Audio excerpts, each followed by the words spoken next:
The emperor was in the bath when they killed him. This is not a metaphor. In April of the year 217 CE, the Roman Emperor Caracalla was travelling south along the road from Edessa toward Caracalla in what is now southeastern Turkey, making a pilgrimage to the temple of the moon god Sin. He stopped to relieve himself beside the road, attended only by a small guard detail. One of the soldiers, a man named Julius Martialis, who had a personal grievance against the emperor for a promotion denied, walked up behind him and stabbed him. Other soldiers nearby, members of the Praetorian Guard, joined in. The emperor died beside the road, his pants down, in one of the more undignified deaths in the long and undignified catalogue of violent Roman imperial endings. The detail about the bath comes from another story, from the death of another emperor in another decade, which says something in itself about the frequency with which Roman emperors died in states of private vulnerability, stripped of the public apparatus of power that was supposed to protect them, and killed by the people who were supposed to be doing the protecting. The pattern was so common in the 3rd century that the specific location of the death almost doesn't matter. In the bath, beside the road, in a tent on campaign, in a council meeting. What mattered was not the location, but the specific logic that made the location irrelevant. The logic that said the most dangerous people in the Roman Empire were always the people closest to the emperor, because those were the people with the specific combination of access and motive and weapon that a killing required. I want to begin with this image, the emperor dying in a moment of private vulnerability, because it contains something essential about the 50 years I am going to describe. The 3rd century crisis, as historians call the period from 235 to 284 CE, was not primarily a crisis of armies, or of borders, or of economics, though it was all of these things. It was primarily a crisis of power, of the specific human arrangement by which authority was generated and maintained and transmitted in the Roman world, and of the specific way that arrangement began to produce the opposite of what it was designed to produce. The empire had been built to concentrate authority in a single figure. In the 3rd century, that concentration became a mechanism for producing violence rather than order, and the violence became, in a very specific sense, the empire's primary product. 26 emperors in 50 years. The number is sometimes quoted as a kind of dark joke about the period, a way of conveying the pace and the scale of the instability.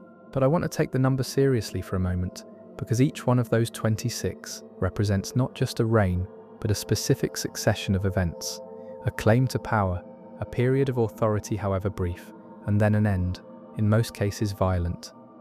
The mechanisms of the ending varied. He had issued the Constitutio Antoniniana in 212 CE, extending Roman citizenship to virtually all free inhabitants of the empire, an act of administrative and fiscal logic since it broadened the tax base, but also an act of genuine political consequence, changing in a single document the nature of what it meant to be Roman. He had completed the vast baths that bore his name, the baths of Caracalla in Rome, which remain one of the most impressive surviving structures of the ancient world, a building complex so large and so well engineered that it provided bathing facilities for over 1,000 people simultaneously. He had campaigned in the east against the Parthians with reasonable military success. He had also had his brother Geta killed, murdered at a family meeting, in the first month of his reign, and had subsequently executed or exiled thousands of Geta's supporters. By the standards of the 3rd century, this made him ordinary. I want to begin with Caracalla in the bath, or beside the road, which amounts to the same kind of exposure, because the image concentrates what I want to say about the 50 years that followed his death. The 3rd century crisis, as historians call the period from 235 to 284 CE, was not a crisis in the sense of a single emergency that could be resolved and then was over. It was the specific experience of a system that had lost its organizing principle, that had been built around the authority of a single ruler and the loyalty of the institutions that supported that ruler, and that discovered, in this 50-year period, that the ruler and the institutions and the loyalty had all become mutually destructive rather than mutually supporting.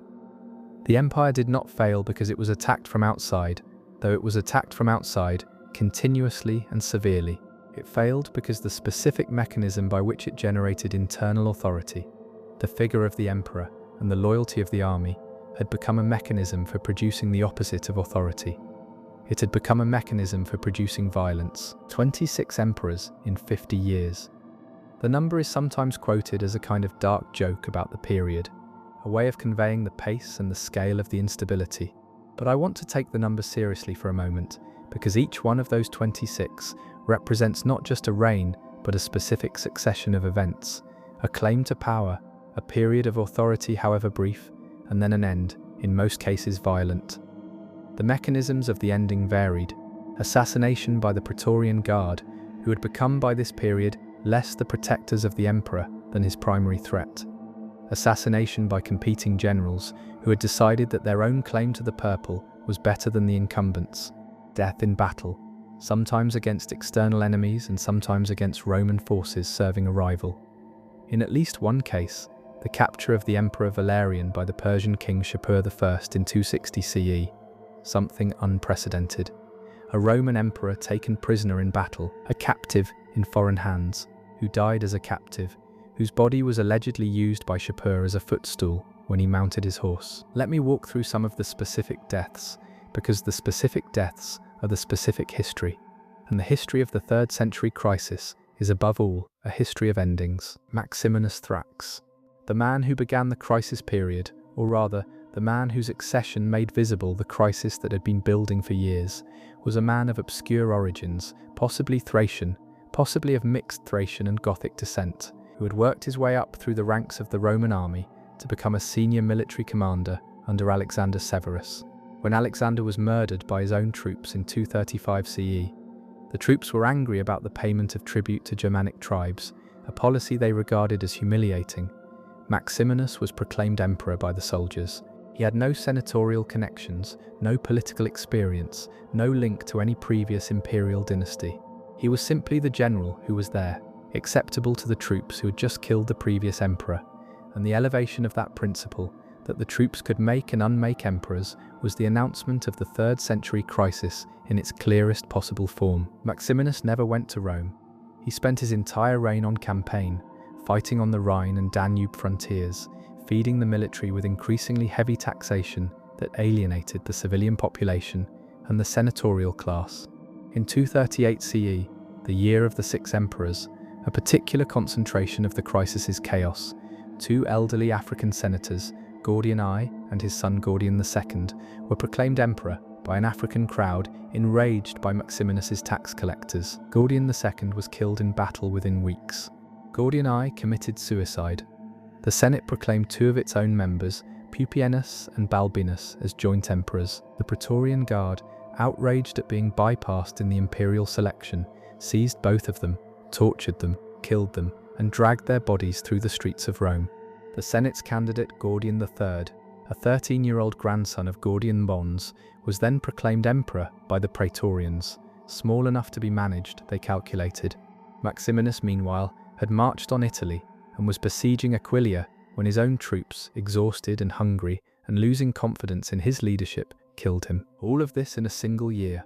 5 emperors dead, 1 more on the throne. Gordian III reigned for 6 years, which in the context of the 3rd century counts as a long reign. He was on campaign against Persia in 244 CE, when the prefect of the Praetorian Guard, a man named Philip the Arab, either arranged his death in battle or, in some versions of events, simply waited for him to die of his wounds and then stepped into the vacuum. Philip proclaimed himself emperor. He returned to Rome.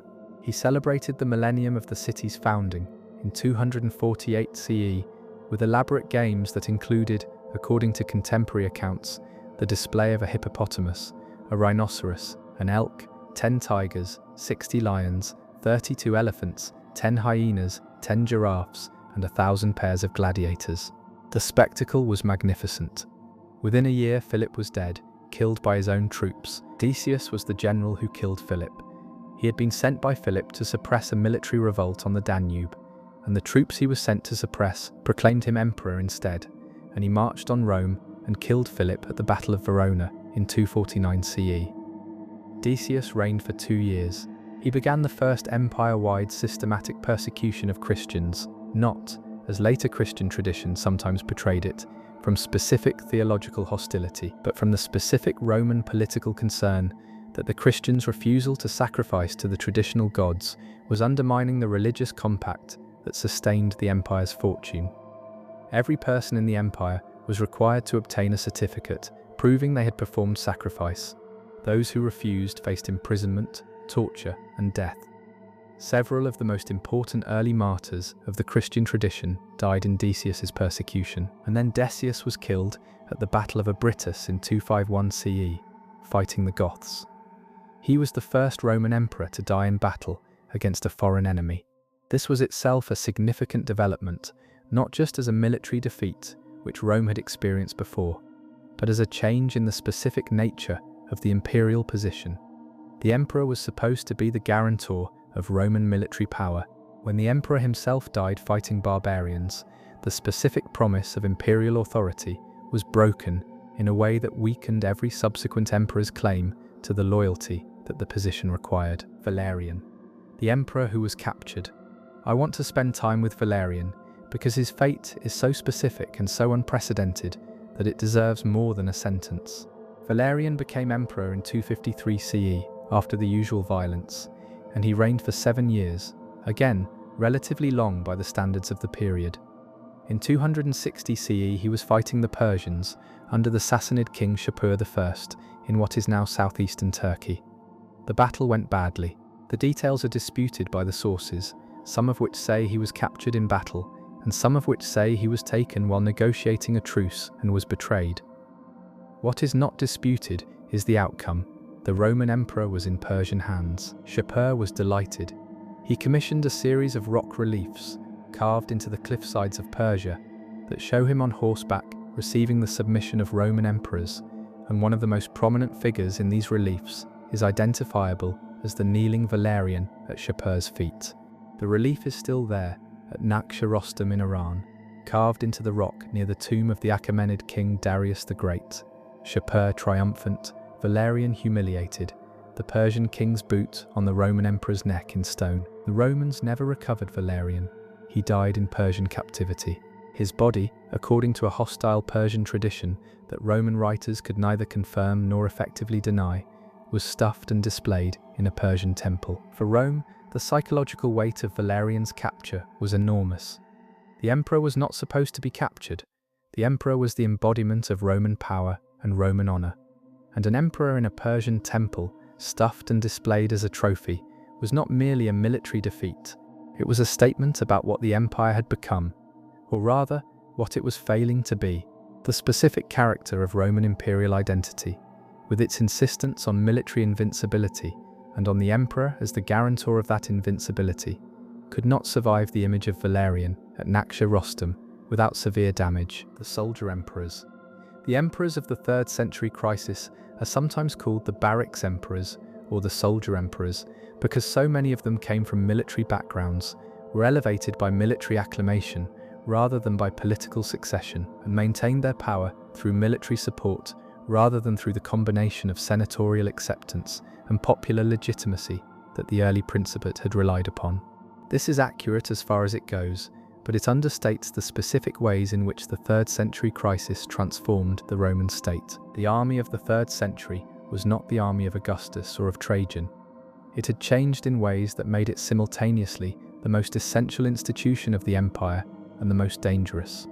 The frontier armies that defended the Rhine, the Danube, and the eastern borders against the increasingly organized and aggressive peoples on the other side, the Germanic confederations, the Gothic tribes, the Sassanid Persians, were larger and more dispersed than the army of the 1st century. They were recruited increasingly from the frontier regions themselves, from men whose primary loyalty was to their commander and their unit, rather than to the abstract entity of Rome. The specific relationship between the soldier and the empire had changed. The soldier of the 1st century had been recruited for a career of 25 years' service, at the end of which he received citizenship and land. The soldier of the 3rd century was often already a citizen, recruited from a frontier region, serving under a commander he knew personally, fighting enemies who were sometimes his own relatives. This produced armies that were capable of the specific military tasks they faced: the guerrilla warfare of the German forests, the highly mobile combat of the Danube frontier, the siege warfare of the eastern campaigns, but that were not reliably loyal to any authority above their immediate commander. When the commander decided that he deserved to be emperor, his troops were not wrong, from their own perspective, to support him.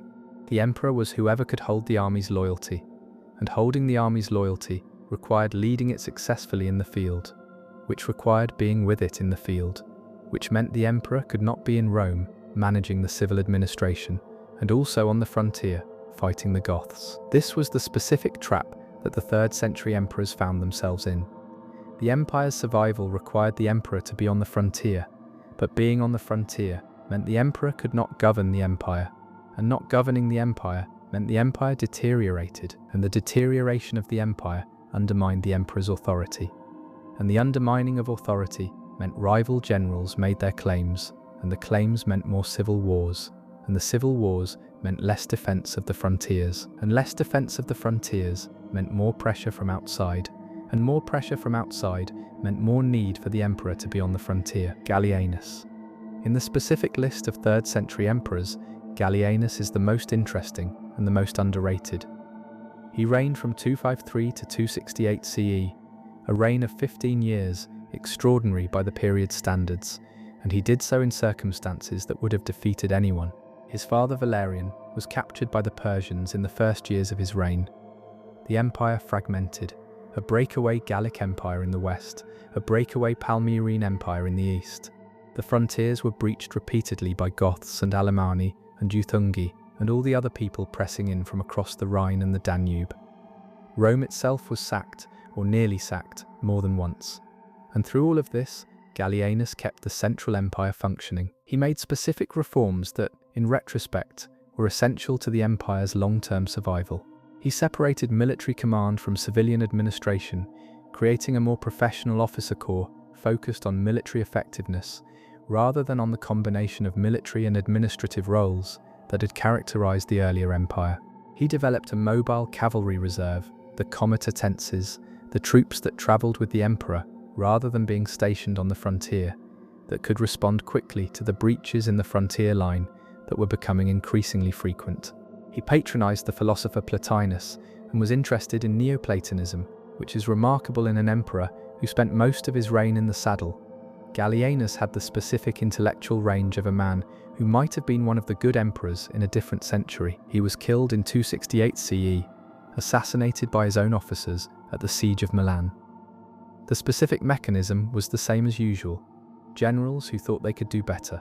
He had just defeated the Gothic king Claudius, one of the greatest victories of the 3rd century, when the conspiracy killed him. The irony is that the general who succeeded him, who took the name Claudius in honor of the victory, is celebrated in Roman tradition as Claudius Gothicus, the emperor who defeated the Goths for the victory that Gallienus had won. History reassigned the credit after the assassination. This is one of the specific patterns of the 3rd century crisis that the historian notices with a kind of weary recognition. The capable men who did the work, dying at the hands of rivals who then took credit for the work. The external pressures. I have been describing the internal dynamics of the 3rd century crisis without fully describing what was happening outside the empire's borders, and the external story is essential to understanding why the internal crisis was so severe. The empire of the 3rd century faced a qualitatively different external threat from anything it had faced before, because the peoples and the kingdoms it was dealing with were themselves changing. The Germanic tribes of the 1st and 2nd centuries, the Cherusci who had destroyed 3 Roman legions in the Teutoburg forest in 9 CE, the Marcomanni and Quadi of Marcus Aurelius's Danube Wars, had been relatively disorganized confederations capable of effective guerrilla warfare and occasional major battles, but not of the sustained, organized, strategically sophisticated military campaigns that would have been necessary to permanently breach the empire's defenses. By the 3rd century, the Germanic world had changed. Larger and more durable confederations, the Goths, the Alemanni, the Franks, had formed, organized around kingship and warrior aristocracies that provided more coherent military leadership than the earlier tribal structures. These confederations were not only militarily more capable, they were in continuous contact with Rome, trading and raiding and occasionally serving as Roman military auxiliaries. And in this contact they learnt Roman military techniques, Roman administrative practices, and Roman strategic thinking. They were becoming, in specific ways more Roman and more dangerous for it. The Sassanid Persians were a different kind of challenge. In 2024 CE, the Parthian Empire, which had been Rome's primary eastern rival for 3 centuries, was overthrown by the Sassanid dynasty, which was more aggressive, more centralized, and more ideologically ambitious than the Parthians had been. The Sassanids saw themselves as the heirs of the Achaemenid Persian Empire, the empire of Cyrus and Darius that Alexander the Great had conquered, and they had territorial and ideological claims to all the lands that Rome occupied in the east. The Sassanid military, organized around heavy cavalry and war elephants and siege engineering, was genuinely capable of defeating Roman armies in the field. As Valerian's capture demonstrated, the coincidence of increased pressure from the Germanic north and increased pressure from the Sassanid east was not entirely coincidental. The movements of peoples across the Eurasian steppe, the pressure of steppe nomads pushing westward, displacing settled peoples and pushing them toward the empire's borders, created a specific demographic and political pressure that the empire's frontier system had been designed for an earlier, quieter world.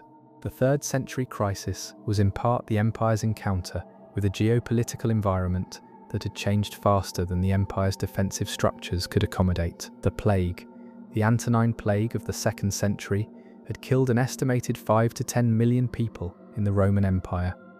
The Plague of Cyprian, named for the bishop of Carthage who described it, began around 249 CE and continued with fluctuating intensity for over 2 decades. The sources describe symptoms: explosive diarrhea, vomiting, throat inflammation, gangrenous hands and feet, that modern scholars have associated with Ebola virus disease or a similar hemorrhagic fever, though the identification is uncertain.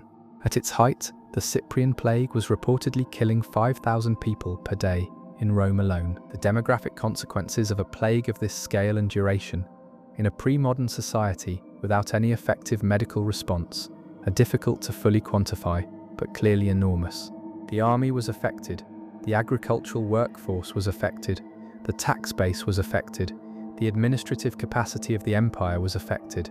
The specific efficiency of the Roman economic and administrative system, which had been remarkable in the 2nd century, depended on a dense population of trained professionals, skilled craftspeople, and agricultural workers, and the Cyprian plague reduced that population at precisely the moment when the empire needed it most to cope with the external pressures and the internal political crisis. The currency crisis. One of the most economically significant aspects of the 3rd century crisis was the systematic debasement of the Roman silver coinage that the emperors of the period used to finance their military campaigns. The denarius, the standard Roman silver coin, had been roughly 85% silver under Augustus. By the reign of Gallienus, it was approximately 2 to 5% silver, effectively a bronze coin with a silver wash.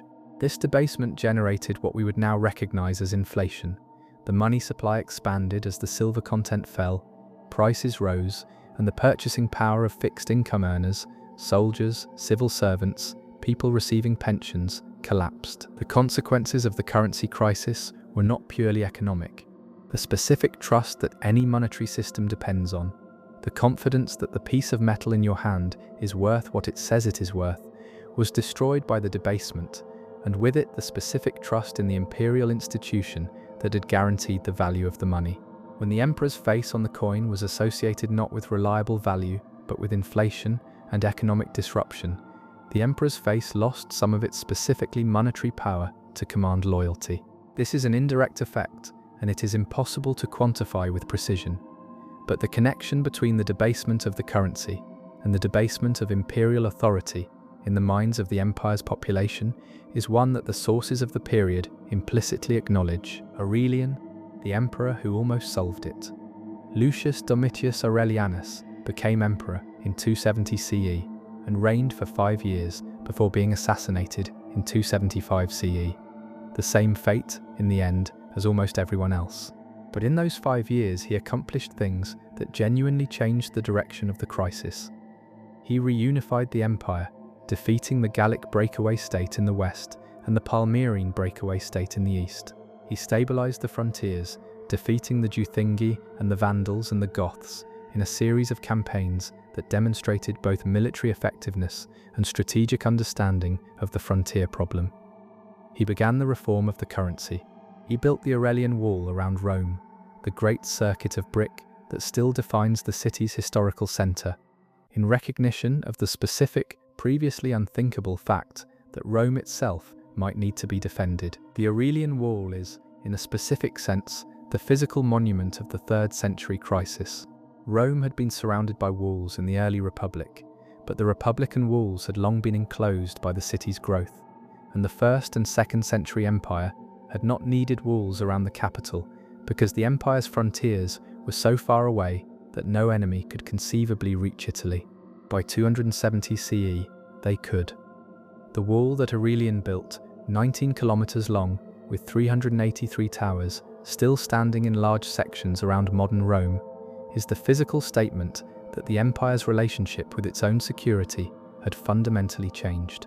The city that had once been the invulnerable center now needed to be defended. Aurelian was killed by his own staff, a clerical error according to one tradition. A secretary who had made a mistake, fearing punishment, forged a list of officers supposedly marked for execution by the emperor and showed it to them. They killed Aurelian to save themselves.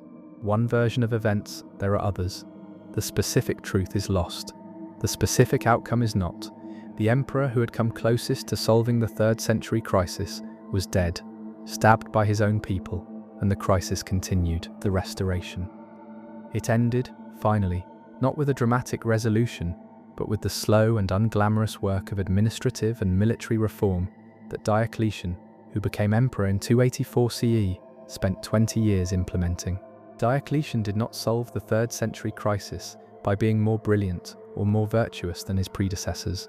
He solved it, or began to solve it, by understanding the specific structural problems that the crisis had revealed and addressing them with the specific patience and systematic persistence of a man who had survived long enough to see the empire clearly. The Tetrarchy, the system of 4 co-emperors, was his most famous reform, an attempt to address the problem that one man could not be everywhere the empire needed him. The military reforms that separated the mobile field army from the frontier garrison forces built on what Gallienus had begun. The administrative reforms that reorganized the provinces and regularized the tax system addressed the specific fiscal chaos of the preceding decades. None of this was permanent. The Tetrarchy collapsed within a generation into civil war. The specific solutions of the late 3rd century created new problems of their own. But the empire survived. It survived in a form that was significantly different from what it had been before. More bureaucratic, more military, less urban in its culture, more regionalized in its economy. But it survived, and the survival of the empire into the 4th century allowed the specific processes of transformation that produced, eventually, medieval Europe to work themselves out on a foundation that still called itself Roman. The soldiers who killed Aurelian were not barbarians, they were Romans. The men who killed Caracalla in his bath, who killed Gordian III in Persia, who killed Gallienus at the siege of Milan, who killed emperor after emperor in the 50 years of the crisis, these were not external enemies. They were the empire itself, the specific human beings who constituted the Roman military and administrative system, turned against the figure of authority that the system was supposed to support. This is the specific lesson that the 3rd century crisis offers, and it is not a comfortable one. The most dangerous threats to a complex system are not always external. They are not always the barbarians crossing the frontier or the hostile kingdom pressing from outside. Sometimes the most dangerous threat is the system's own internal logic, the way that the specific incentives and the specific practices and the specific relationships within the system can generate outcomes that are the opposite of what the system is supposed to produce. The Roman Empire in the 3rd century was destroyed, repeatedly and almost fatally, not by people who wanted to destroy it, but by people who wanted to run it. The competition to control the empire, to hold the purple, to be the one face on the coins, to command the legions, was so intense and so violent that it functioned as a kind of autoimmune disorder. The body's defenses turned against itself. The emperor in the bath, the soldier beside the road who walked up and stabbed the most powerful man in the world, the Praetorian Guard dragging Pupienus and Balbinus through the streets. Valerian at the feet of Shapur in the rock relief at Naxcha-Rostam, the secretary who forged a list of names and set in motion the killing of Aurelian. These are not the failures of individuals in a healthy system. They are the symptoms of a system that had become incapable of producing the stability that was its primary political function. Rome survived the 3rd century. The empire continued, but it was not the same. The specific confidence, the sense that Rome was eternal, that the Roman peace was permanent, that the empire's legions were invincible, that confidence did not survive. What came after was something more anxious, more defended, more aware of its own fragility. The wall around the city said as much. The multiple emperors, the mobile reserves, the separated military command, all of these said as much. The empire had learned, in 50 years of brutal self-instruction, that nothing lasts forever, not even Rome. The emperor was in the bath when they killed him. They came up behind him, and he did not have time to turn around, and the most powerful man in the world died the way anyone might die, unaware, unprepared, with his back to the knife. I wish you a calm and peaceful night. Let me slow down and give the world its proper weight. I have moved through the deaths and the reigns and the systemic analysis with the pace that the period's violence demands, but the 3rd century crisis was experienced not only as political violence, as the specific parade of emperors killing and being killed, but as a lived texture of daily life that changed significantly across the 50 years of the crisis. And the people who lived through it were not primarily the emperors and the generals. They were the farmers in the provinces, the merchants in the cities, the teachers in the schools, the artisans in the workshops, the soldiers on the frontiers, the administrators in the provincial capitals. People who experienced the crisis not as a political narrative, but as a sequence of specific, concrete disruptions to the specific, concrete conditions of their daily lives. Let me give you Roman Britain in the 3rd century. This is useful partly because Roman Britain, ancient Britannia, is one of the better documented provincial experiences of the crisis, and partly because the specific condition of a distant province during a period of imperial instability illustrates something important about how large empires actually function, or fail to function, when their centre is under pressure. Roman Britain in the early 3rd century was a prosperous province by the standards of the period. The towns, Londinium, Eboracum, Camulodunum, Aquae Sulis, Isca, had the full apparatus of Roman urban life: the forum, the basilica, the baths, the temple complex, the amphitheatre in the larger centres. The villas in the countryside, particularly in the south, had the mosaic floors and the painted walls and the underfloor heating that marked Roman provincial prosperity. The army maintained the frontier at Hadrian's Wall, keeping the north of the island beyond Roman control, and in the period of Septimius Severus at the beginning of the 3rd century, there had even been an imperial campaign to expand the frontier northward that had briefly brought the emperor himself and the full machinery of imperial court to Eboracum. In the middle decades of the 3rd century, the archaeological record of Roman Britain shows something interesting. The coin hoards. All across Roman Britain, in the fields and the towns and the countryside, there are buried hoards of Roman coins that were deposited in the 3rd century and never recovered. Someone buried their money, carefully, in a pot or a jar, often in a specific location relative to their house or their farm, and did not come back to retrieve it. The specific inference is not difficult. The person who buried the coins was killed or fled or was otherwise unable to return. The hoards are the specific material signature of a population under stress, of people who did not trust that the normal systems of civic life would protect their savings, who resorted to the prehistoric technology of burying valuables in the ground. What were they afraid of? The specific threats varied. There were raids across Hadrian's Wall from the north.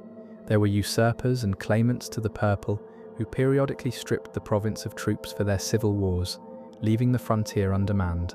There was the Carosian usurpation, the specific episode from 286 to 296 CE, when a naval commander named Carausius declared himself emperor in Britain and northern Gaul, creating a separate empire that lasted for a decade, which subjected the province to the specific disruptions of a breakaway state fighting for its own survival.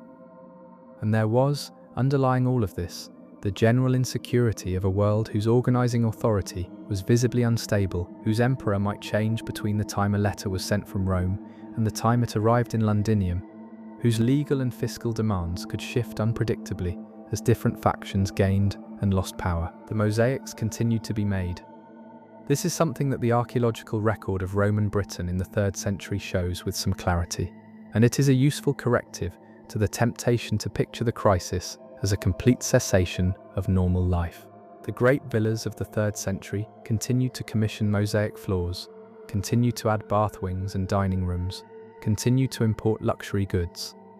Life in the provinces was disrupted but not stopped. The commercial infrastructure of the Roman world, the road network, the shipping lanes, the systems of credit and exchange continued to function, however imperfectly. The disruption was real, but it was not uniform, and the experience of the crisis differed enormously depending on where you were and what your position in the social hierarchy was. The tenants on an imperial estate had a specific relationship to the crisis that was different from the relationship of a merchant in Londinium or a legionary on Hadrian's Wall. The tenants were bound to the land in ways that were becoming increasingly formal in this period, the beginnings of the legal changes that would eventually produce medieval serfdom, and their relationship to the state was primarily through the tax collector and the local magistrate.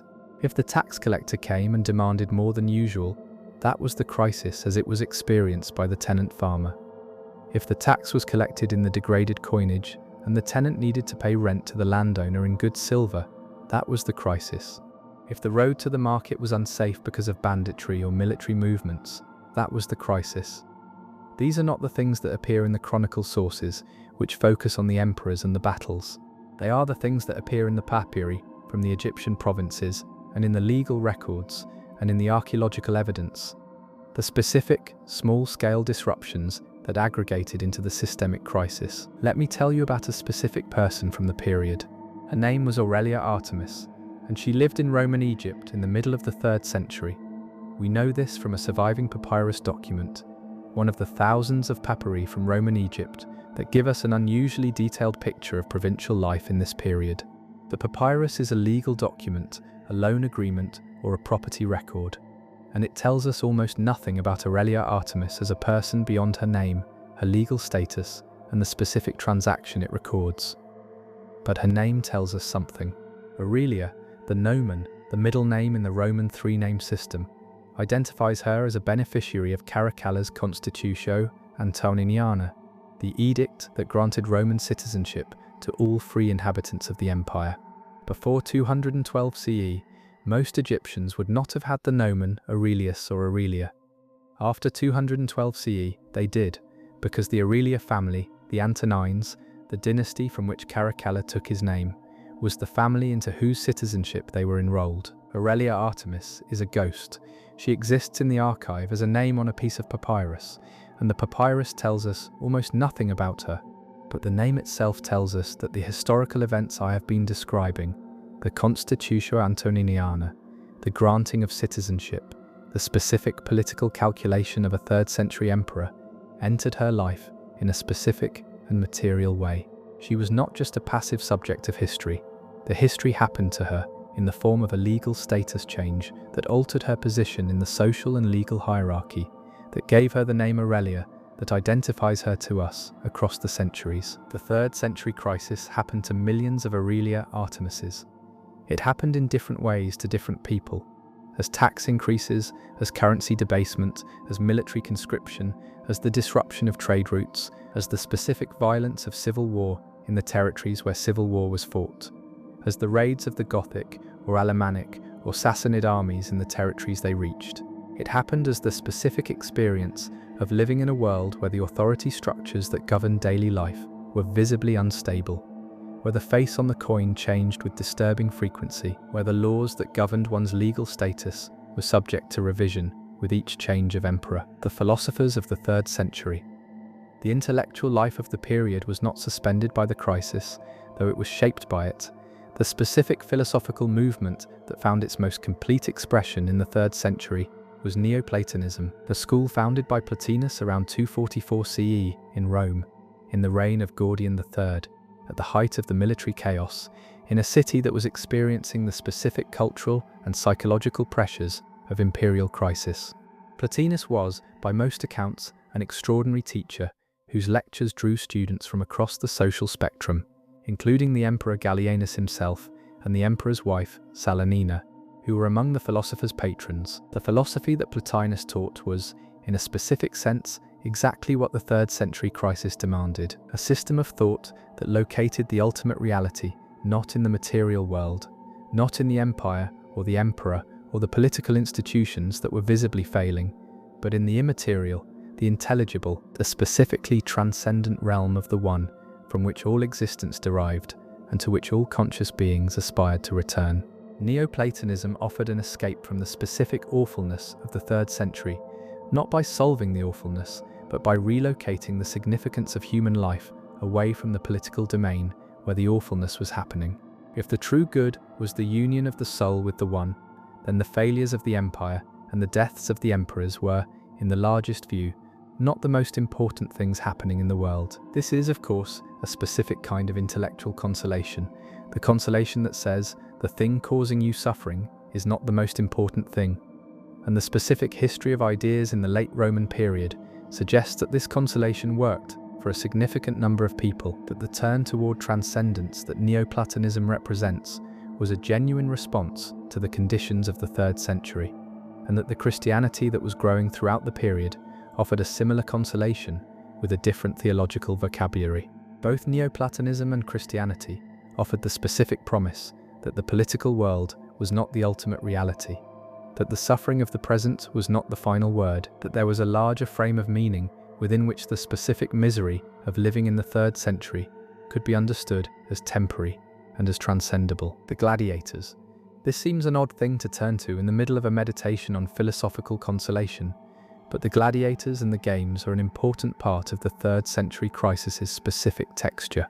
The gladiatorial games, the munera, and the beast hunts, the venationes, continued through the crisis period with, if anything, increased frequency. The specific logic of the imperial games was unchanged by the crisis.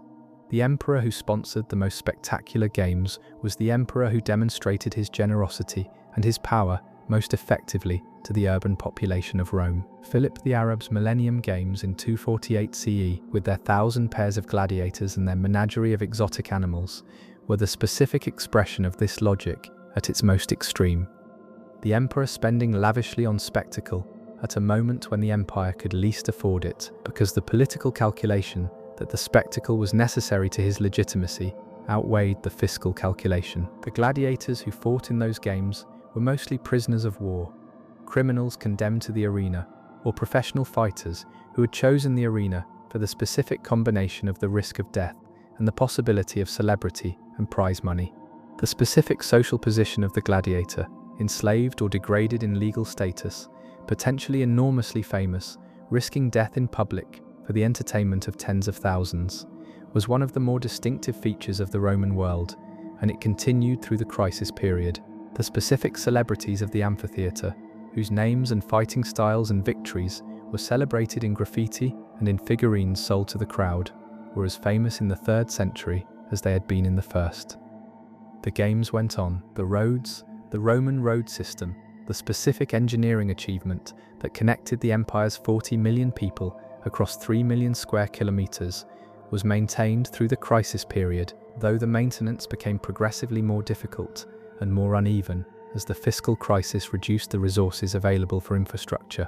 The specific roads that connected the frontier legions to the imperial center, and that allowed the rapid movement of troops that the military crisis demanded, were maintained with relative effectiveness. The roads in the interior provinces, used primarily for commercial traffic, received less consistent attention.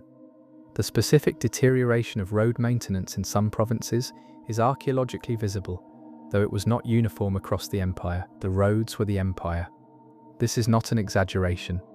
The specific capacity of the Roman state to govern and to defend a territory of 3 million square kilometers rested on the road system more than on any other single piece of infrastructure, because the roads were what allowed the army to move quickly enough to respond to threats that were geographically dispersed, and what allowed the administrative system to communicate quickly enough to function as a single entity rather than as a collection of disconnected provinces.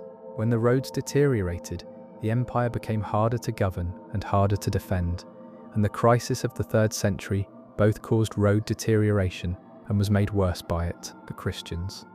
The 3rd century crisis was the period when Christianity made its most significant demographic and social gains in the Roman Empire, and the relationship between the crisis and the growth of Christianity is one of the more fascinating questions in the history of late antiquity. The persecutions of Decius and Valerian, the empire-wide attempts to require sacrifice and to suppress Christian leadership, were the most systematic attacks on Christianity before Diocletian's later persecution. They killed a significant number of Christians, including Cyprian, the bishop of Carthage, whose description of the Cyprian plague is one of our primary sources for that event. They did not stop the growth of Christianity. The specific sociological and psychological reasons why Christianity grew during the 3rd century crisis are complex and debated. The consolation of transcendence is part of the answer, the same structural reason that Neoplatonism was attractive. But Christianity also offered specific material advantages that Neoplatonism did not. The Christian community provided mutual aid to its members, caring for the sick and the poor, in a period when the state's capacity to do so was diminishing. The specific experience of Christian community, the shared meals, the mutual support, the specific bonds of brotherhood and sisterhood that the Christian practice encouraged was attractive in a world where the normal civic bonds of Roman urban life were fraying. The empire's cohesion was weakening. The Christian community's cohesion was strengthening. Probus, one more emperor, because he deserves mention in any account of the 3rd century crisis for a specific reason.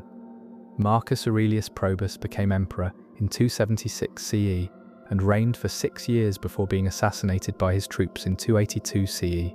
The usual end, the usual mechanism. But what he did in those 6 years was remarkable. He stabilized the frontiers with military effectiveness that equaled Aurelian's.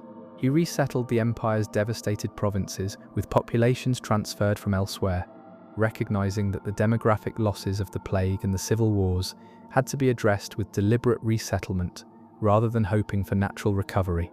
And he used the military to build, to dig irrigation channels, to drain marshes, to plant vines in the provinces. He had the specific idea that the army, which was expensive to maintain and dangerous if idle, should be put to productive work in peacetime, building the infrastructure that the civil administration could no longer fund. His troops killed him for it. The specific grievance was the work. Soldiers did not expect to dig ditches and plant vines. They expected to fight and to receive the payments that fighting generated. The emperor who asked them to do labor in peacetime was, in their view, disrespecting the specific warrior identity around which the 3rd century military had organized itself. Probus died for the productive work he asked his soldiers to do. His successors did not repeat the experiment. This is the specific tragedy of the 3rd century crisis in miniature. The empire's problems required solutions that the empire's existing arrangements made politically impossible. You needed the army for defense, but the army was the primary threat to political stability. You needed to rebuild the provinces, but rebuilding required either taxation that the population could not bear, or the use of military labor that the military would not accept. You needed stable succession, but the only mechanism that produced stable succession, dynastic inheritance, had failed repeatedly, and the military mechanism that replaced it was inherently unstable. The problems and the solutions were in a specific deadlock that none of the 3rd century emperors could break, and the empire stumbled through the deadlock for 50 years until Diocletian found the specific combination of reforms that allowed a partial escape, the legacy. The 3rd century crisis left the Roman Empire fundamentally changed. The specific character of the transformation is visible in almost every aspect of the late Roman world: the more bureaucratic administration, the heavier taxation, the separation of military and civil command, the multiple emperors sharing power, the building of walls around previously undefended cities, the shift of the empire's center of gravity eastward as the eastern provinces proved more resilient than the western ones. It is also visible in the cultural and intellectual life of the period: the turn toward transcendence in philosophy and religion, the growth of Christianity, the specific anxiety about mortality, and about the stability of worldly arrangements that pervades the 3rd century sources. It is visible too in the coin hoards buried in the fields of Roman Britain and never recovered, in the specific desperation of Decius's empire-wide persecution, the attempt to restore divine favor by forcing sacrifice, in the rock relief at Nakhcha Rostam where Valerian kneels before Shapur, in the Aurelian wall around Rome, in the empty baths and the ruined villas and the unfinished construction projects that the archaeological record of the crisis period shows. The evidence of ambitions that were not completed, plans that were not carried through, lives that were interrupted before their natural end. The empire survived, but it had learnt something about itself that it could not unlearn, that it was not eternal, that its specific arrangements for the maintenance of power were fragile, that the most dangerous enemy it faced was sometimes itself. This knowledge, carried forward into the 4th century and beyond, shaped the specific character of the late Roman world, more defensive, more anxious, more conscious of its own limits. And that consciousness, that specific quality of a civilization that knows it can fail, is the most important legacy of the 50 years in which 26 emperors died, most of them violently, most of them killed by the people they commanded. The emperor was in the bath when they killed him, and this is how empires die, not in some grand final battle, not at the hands of some overwhelming external force, but in the small acts of betrayal that accumulate until the betrayal is the system itself. The knife in the bath, the forged list of names, the secretary who feared punishment and set in motion the killing of the man who had almost saved everything. The empire survived, but it was not the same. I wish you a calm and peaceful night. Let me take you inside the machine. The Roman Empire was, among other things, a bureaucratic and administrative machine of considerable sophistication, and understanding how that machine worked and how it began to fail is essential to understanding the 3rd century crisis as something more than a list of violent deaths. The deaths are real and they matter, but they are symptoms of a deeper organizational failure, and the organizational failure is what I want to give you now: the Roman provincial administration. The empire was divided into provinces, each governed by a governor appointed by the emperor, either a senator serving as legate in the emperor's provinces, or a senator or equestrian serving as proconsul in the senatorial provinces. The governor administered justice, commanded the local military garrison, collected taxes, maintained order, and oversaw the local magistrates and councils of the cities in his province. He was, in the absence of rapid communication, effectively the emperor in his province. The decisions he made were not routinely reviewed or overturned by the central government, because the central government was weeks or months of travel away. This worked tolerably well when the governors were competent and honest, and when the central government was stable. The Roman administrative tradition had developed, over several centuries, a specific culture of provincial governance, the expectations about how governors should behave, the legal frameworks within which they operated, the specific Roman practices of patronage and clientage that bound the local elites to the imperial system. A governor who violated these expectations faced social and legal consequences when he returned to Rome. A governor who followed them could expect a successful career. In the 3rd century, the specific conditions that had made this system work were compromised in several ways. The emperor himself was often absent from Rome, on campaign on one frontier or another, which meant that the central oversight function was less effective. The pace of imperial succession meant that the specific patronage relationships, the networks of obligation and favour that bound the provincial elites to the emperor, were disrupted every time a new emperor came to power, because the new emperor's clients were different from the old emperor's clients, and the provincial elites who had invested in loyalty to one emperor found that loyalty suddenly worthless when that emperor was killed. The specific problem of the Praetorian Guard. The Guard had been founded by Augustus as the emperor's personal bodyguard, a specific elite unit stationed in Rome and in the emperor's immediate vicinity. Its 9 cohorts, each of 1,000 men, were paid at 3 times the rate of the regular legions, were stationed in the most comfortable posting the army offered, and had the specific political power that comes from physical proximity to power. They were the last line of defense between the emperor and his enemies, and the first line of threat. The Guard's history of emperor making and emperor breaking is one of the recurring black comedies of Roman history. They sold the empire at auction after killing Pertinax in 1903 CE, the specific episode in which a senator named Didius Julianus outbid his competitor for the position of emperor, only to be killed 2 months later when Septimius Severus arrived with his legions. They killed Geta at Caracalla's direction and then killed Caracalla for Julius Martialis. They killed Pupienus and Balbinus while they were still trying to organize their legitimacy. They were, in the most literal sense, the empire's immune system turned autoimmune. The protection turned predation. Septimius Severus had understood this. He had disbanded the original guard after taking Rome in 93 CE and replaced it with a new one drawn from the Danubian legions, his own troops, his own men, loyal to him in the specific way that frontier soldiers were loyal to their commanding general, rather than to the abstract institution of the emperate. His deathbed advice to his sons, be harmonious, enrich the soldiers, despise all other men, is famous precisely because it is so honest about the specific transactional logic of imperial power in his period. The soldiers were the only thing that mattered. Everything else was window dressing. His sons were not harmonious. Caracalla killed Geta. The specific lesson about harmonious succession failed at the first test, as it would fail throughout the 3rd century, the governors who never came back to Rome. In the 1st and 2nd century, the standard pattern for a senatorial career was a sequence of offices, magistracies in Rome, then provincial commands, then return to Rome, more magistracies, more provincial commands, and so on, with the senatorial elite circulating through the imperial system, bringing Rome to the provinces and bringing provincial experience back to Rome. This circulation was one of the things that gave the system its coherence. It distributed loyalty and information and personnel throughout the empire in ways that prevented the crystallization of permanent regional power bases. In the 3rd century, this circulation began to break down. The military commanders who were most effective on the frontiers tended to stay on the frontiers because leaving the frontier meant giving up the military force that was the basis of their power.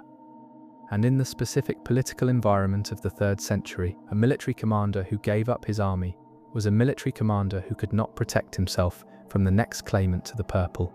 The provinces began to develop more autonomous political characters as the governors and commanders who staffed them developed deeper roots in the regions they controlled. The breakaway empires of the 3rd century, the Gallic Empire that separated from the Central Empire in 260 CE and lasted until 274 CE, the Palmyrene Empire that dominated the eastern provinces from around 270 to 273 CE, were the most dramatic expressions of this regionalization.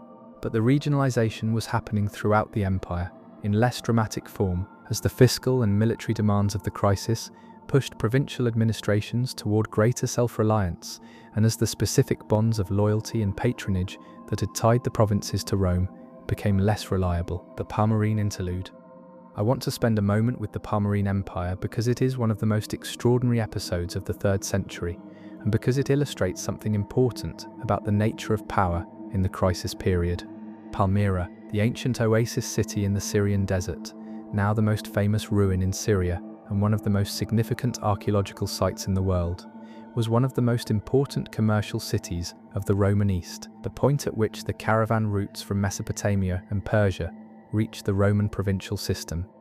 The city was extraordinarily wealthy, and its specific position in the trade network gave it a particular kind of leverage over the eastern frontier. The Palmyrene king Odaenathus had been a loyal ally of Rome, fighting the Persians with considerable effectiveness in the aftermath of Valerian's capture. When Odaenathus was assassinated in 268 CE, his widow Zenobia took control of Palmyra and the political position her husband had built. And then Zenobia did something remarkable. She expanded rapidly until by 272 CE she controlled Egypt, Syria, much of Anatolia, and significant parts of Mesopotamia, a state larger than most of the Roman Empire's remaining territory. She declared her son emperor, with the specifically Roman imperial titles, had herself depicted on coins in the manner of Roman empresses, but simultaneously presented herself as the heir of the Ptolemies and as a descendant of Cleopatra, a claim that is historically dubious but politically very clever, appealing to the specific Egyptian and Levantine populations who still retain some memory of the pre-Roman world. Aurelian defeated Zenobia in 272 CE, captured her, and brought her to Rome in his triumph. According to the sources, she was displayed in chains of gold at the triumph. The specific irony of the chains being golden, a mark of the specific Roman tendency to combine humiliation with grandeur. The subsequent fate of Zenobia is disputed. Some sources say she died soon after the triumph, others that she lived out her days comfortably at Tivoli. The Palmyrene Empire was destroyed, The city itself briefly sacked when it revolted in 273 CE, but the specific episode tells us something important. In the 3rd century, the empire's hold on its eastern provinces was loose enough that a single city, a wealthy, well-connected city, but still a single city, could build an empire in the spaces the crisis had left open. The empire was not absent from the east, but it was not sufficiently present to prevent Zenobia from doing what she did. And the specific ease with which Aurelian then reversed the situation, a single campaign, relatively swift, tells us something about the nature of Zenobia's empire as well. It was an empire built on the specific conditions of the crisis, not on a deep structural transformation of the eastern province's relationship to Roman authority. When the Central Empire recovered enough strength to push back, it pushed back successfully. The ordinary soldiers.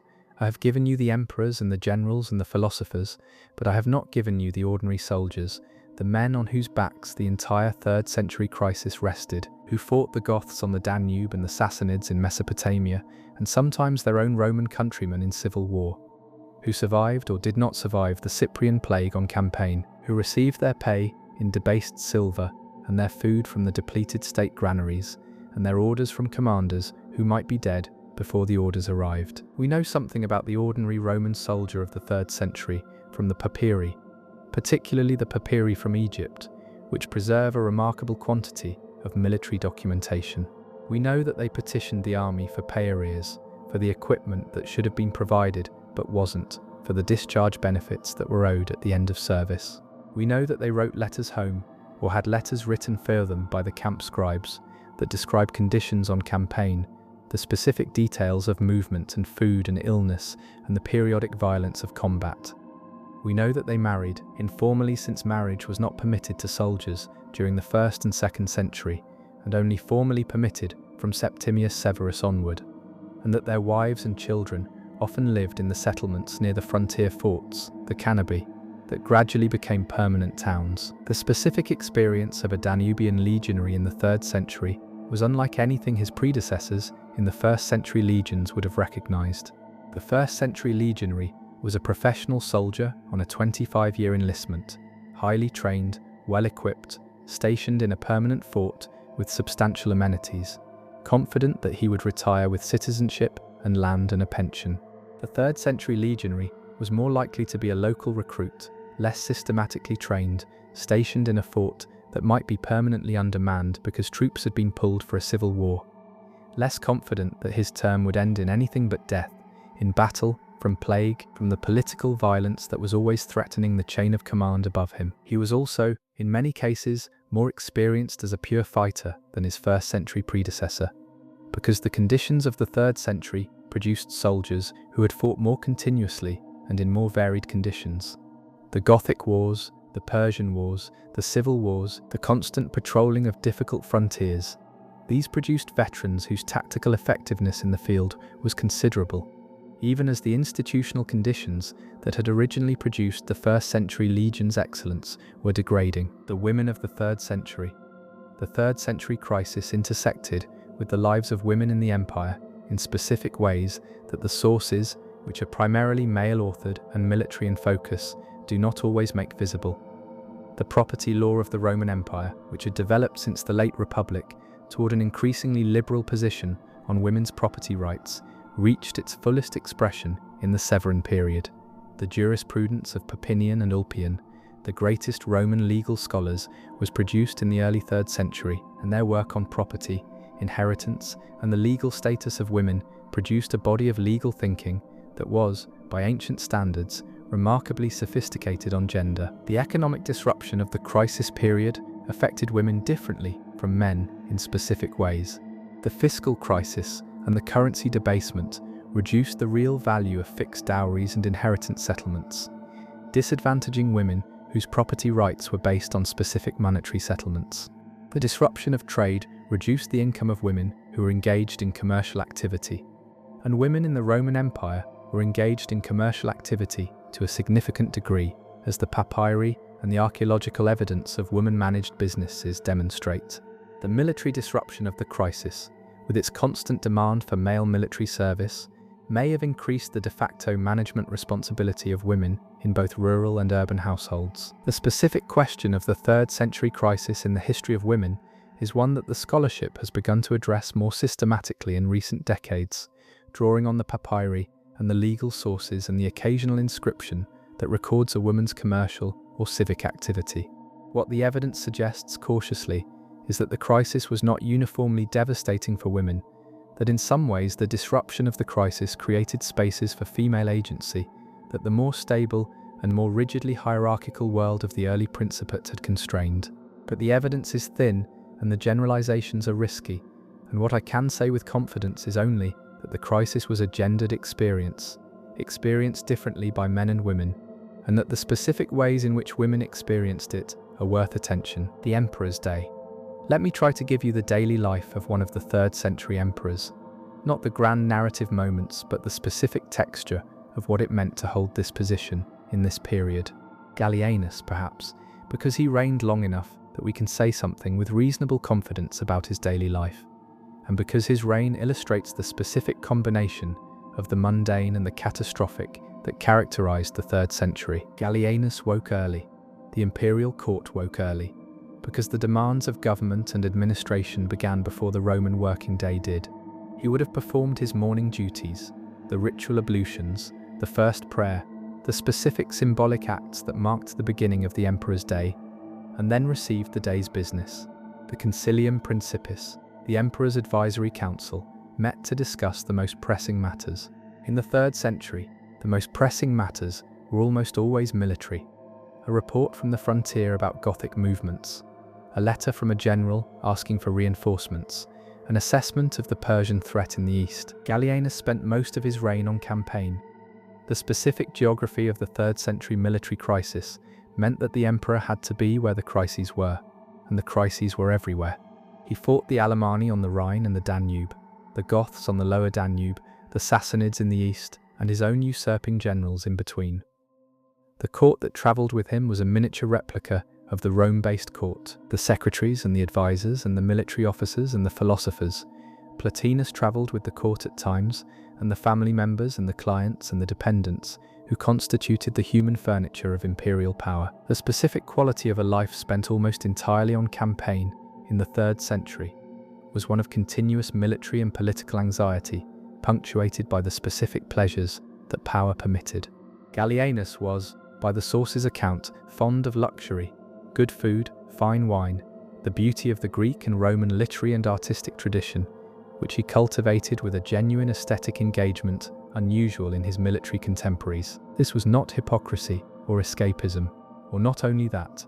It was the specific attempt of an intelligent man to maintain some connection to the civilizational values that he was ostensibly fighting to protect, in circumstances that made those values very remote from the daily reality of his life. He knew the empire was in danger. He could see it clearly, the multiple breakaway states, the Gothic incursions, the Persian aggression, the plague, the fiscal crisis, the currency degradation.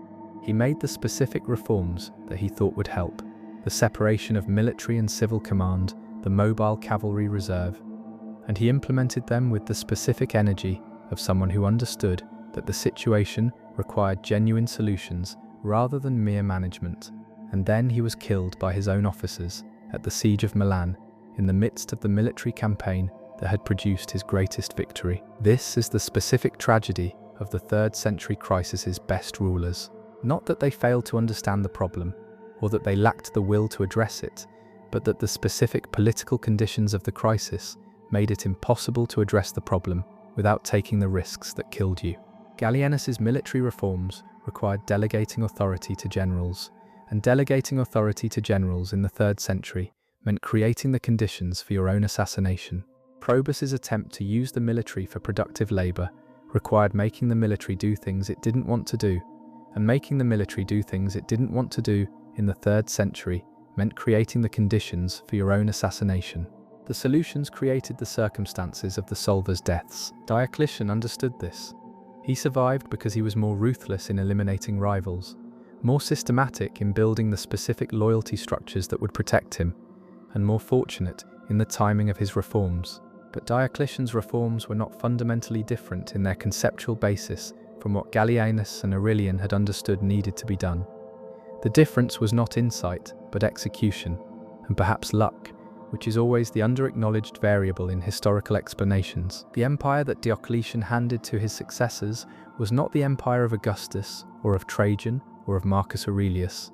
It was more bureaucratic, more militarized, more financially extractive, more consciously defensive, and more ideologically anxious. But it was still recognizably Roman, still the largest political entity in the Western world, still the inheritor and the transmitter of the specific cultural tradition that we call classical antiquity. The crisis had bent it almost to the breaking point, and then, barely, expensively, at the cost of enormous suffering and enormous loss, the breaking point had not quite been reached. The emperor was in the bath when they killed him, or beside the road, which is close enough. And this specific, undignified, private, violent end is how the most powerful man in the world discovered what power actually consists of. Not the coin with your face on it, not the legions that march in your name, not the senators who address you as Dominus, but the specific loyalty of the specific people who are physically close to you, who have weapons, who might or might not decide that you are worth protecting. Most of them decided, in the 3rd century, that you were not. And then someone else wore the purple, and put their face on the coins, and sent orders to the legions, and received the senators' addresses, and waited and waited. I wish you a calm and peaceful night.